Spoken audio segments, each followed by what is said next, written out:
দুইটা তিনটা বারা মাইরা মাইরা জিরাই গাছতলা। গরম তো খুব প্রচন্ড গরম। দুইটা স্যালাইন খাই, 1-2 গ্লাস গেন্ডারি রস খাই। মাঝে মাঝে লেবু শরবত খাওয়া লাগে, পানি ঠান্ডা পানি খাওয়া লাগে কিনি।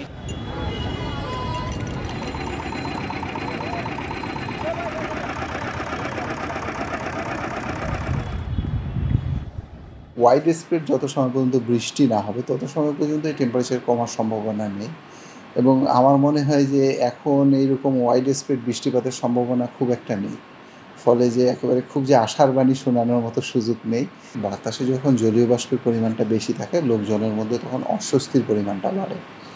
রিসেন্টলি যে এখন উইন্ডের প্যাটার্নটা হচ্ছে সাউদার্নলি, আপনার সাউথ ওয়েস্ট থেকে আসতেছে, মানে বঙ্গোপসাগরের উপর দিয়ে কিছু বাতাস আসার কারণে কিছু জলীয় বাষ্প আসতেছে। এটার ফলে লোকজনের মধ্যে যে আপনার অস্বস্তিকর যে গরমটা বা ভ্যাপসা গরমটা এটা অনুভূত হচ্ছে।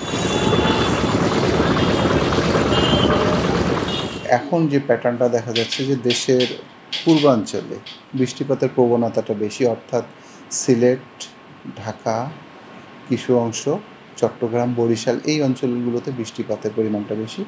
তুলনামূলকভাবে পশ্চিম ভাগটা হচ্ছে যে তুলনামূলকভাবে শুষ্ক। আপনি দেখবেন যে রাজশাহী, রংপুর এবং খুলনা বিভাগে বৃষ্টিপাতের পরিমাণটা কম, এবং ইতিপূর্বে কয়েকদিন আগে আপনার ম্যাক্সিমাম টেম্পারেচার ছিল আপনার চিটাগাং ডিভিশন বা বরিশালের দিকে। এখন এই এলাকায় বৃষ্টিপাত হওয়ার কারণে টেম্পারেচারটা একটু কমে আসছে, কিন্তু এর বিপরীত দিকে আপনার খুলনার দিকে, যশোর, চুয়াডাঙ্গা এই অঞ্চলে বৃষ্টিপাত না থাকার কারণে টেম্পারেচারটা অনেকটাই বেড়ে গেছে।